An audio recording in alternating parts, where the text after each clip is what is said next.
حبیب کی سنتوں کی محبت ہوتی تو بچھو کے کاٹنے میں بھی لذت آتی، اور جب سنتوں سے محرومی ہوتی تو ایک انسان کو دیکھ کر بچھو سے زیادہ نگاہیں بری بن جاتی۔ تو آدمی دیکھے کہ آج زندگی کے اندر مسنون راستوں سے ہماری زندگیاں کتنی ہٹ رہی۔ تو میرے دوستوں اور میرے بزرگوں، دعوت اللہ کی محنتیں، ایمان کی کوششیں، اللہ کے راستے کی برکتیں اس لیے ہے کہ حق تعالیٰ ہمیں اپنے راستے کے اندر نکال کر اپنی عظمت اور اپنے محبوب نبی کی محبت دے، اور وہ اعمال دے دے جس سے زندگی کے اندر 24 گھنٹے کی معاشرت میں، معاملات میں، اپنی اولاد کی تربیت میں، اپنی عورتوں کے ساتھ کے سلوک میں، عورتوں کا اپنے مردوں کے ساتھ اور اپنے بچوں کے ساتھ رہن سہن میں، ان سب چیزوں میں اپنے محبوب نبی صلی اللہ علیہ وسلم کی اتباع آ جائے۔ اتباع اس وقت آئے گی جب کہ دنیا کی محبتوں سے نگاہ بلند ہوگی اور آخرت کی فکریں ہمارے سامنے ہوگی، اور آقا کے اعمال میں اپنی کامیابی کا یقین ہوگا، اور اس محبوب آقا کے اعمال میں کامیابی کا یقین ہوگا جس محبوب آقا نے ہماری محبتوں میں اپنی ساری راحتوں کو قربان کر دیا۔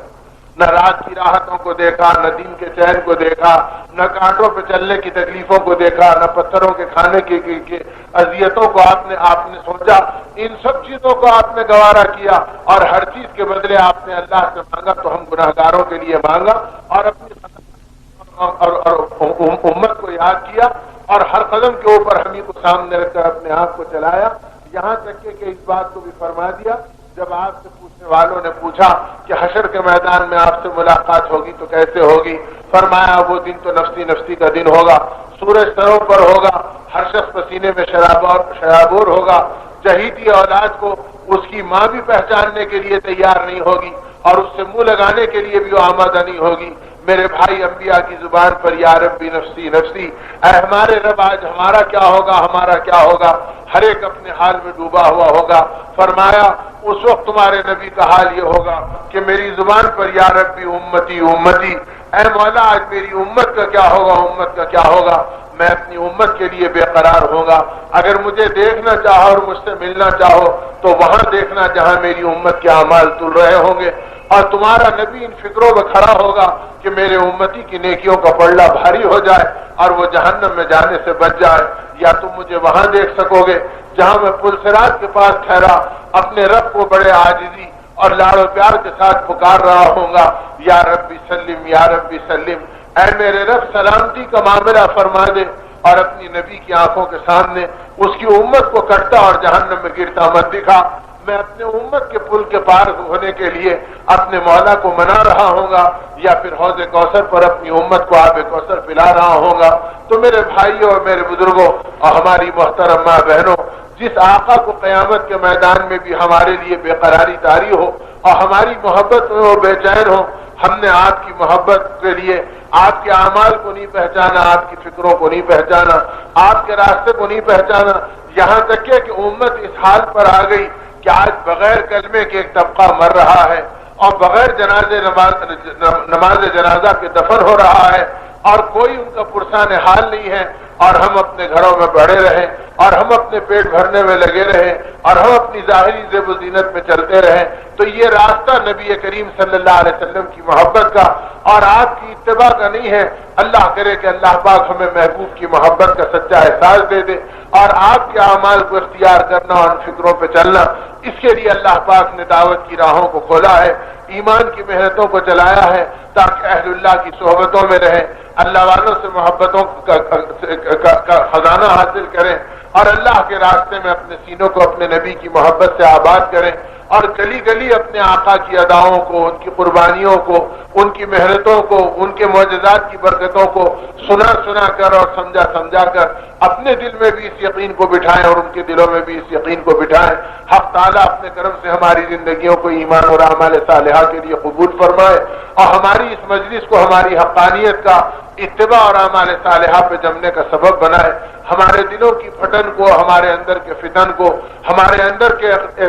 اختلافات کو حق تعالیٰ اپنی قدرت سے ختم فرمائے، کہ جس امت کے بنانے میں آقا نے اپنے خون اطہر کو ٹپکا کر اس امت کے اتحاد کو مانگا ہو، ہم اپنے خواہشات کے لیے اپنے نبی کی ان قربانیوں کے پرخچے اڑائیں۔ میرے دوستوں اور میرے بزرگوں، اس میں ہلاکت کے علاوہ کوئی اور راستہ نہیں۔ حق تعالیٰ ہم کو سچی پکی توبہ کی توفیق دے اور صحیح اعمال صالحہ سے ہماری زندگی کو آراستہ کر دے۔ طاقت تو تھی نہیں، نہ آنے کی تھی، نہ بات کرنے کی ہمت تھی، صرف آپ حضرات کی برکت سے حق تعالی شانہ نے یہاں تک پہنچا دیا اور اس مجلس کی سعادت میں شریک فرما دیا۔ حق تعالی ان کلمات خیر کو اپنے کرم سے قبول فرمائے اور اس کے اندر کے نفسانی جذبات کو اللہ اپنے کرم سے معاف فرمائے۔ درود شریف پڑھ کے دعا کر لیں کہ حق تعالی اس مجلس کو اپنے کرم سے قبول فرمائے۔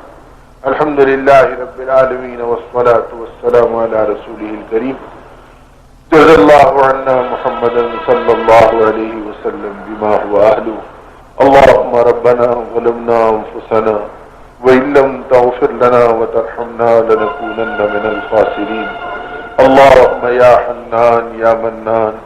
يا بديع السماوات والارض يا ذا الجلال والاكرام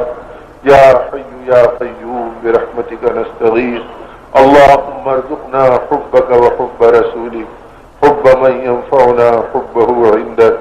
اللهم إنا نسألك خير ما سألك منه نبيك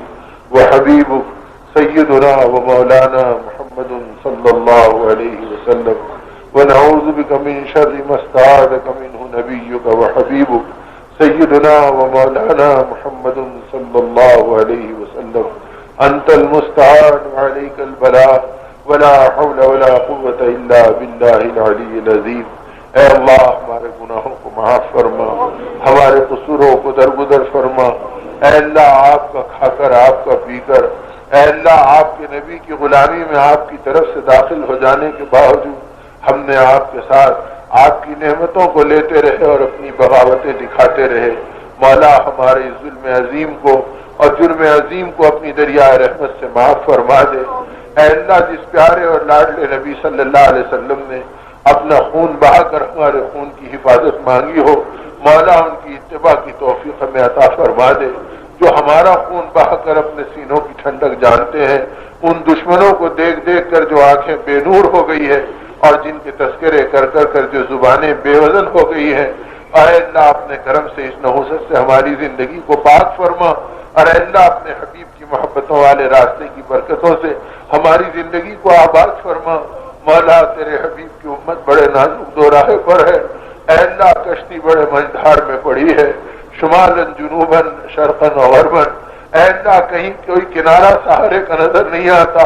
مولا ہدایت کے ساحل پر اپنے کرم سے ہماری کشتی کو لگا لے، اپنے اور اپنے حبیب کی عظمت و محبت کے ساحل پر ہماری کشتی کو لگا لے۔ اے اللہ ہم سب کو سچی پکی توبہ کی توفیق عطا فرما دے۔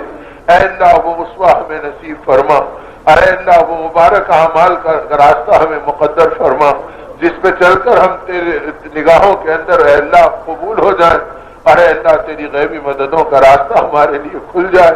مالک اپنی دریائے رحمت سے ہمارے گناہوں کو معاف فرما، ہماری عورتوں کی عزت و آبرو کی حفاظت فرما۔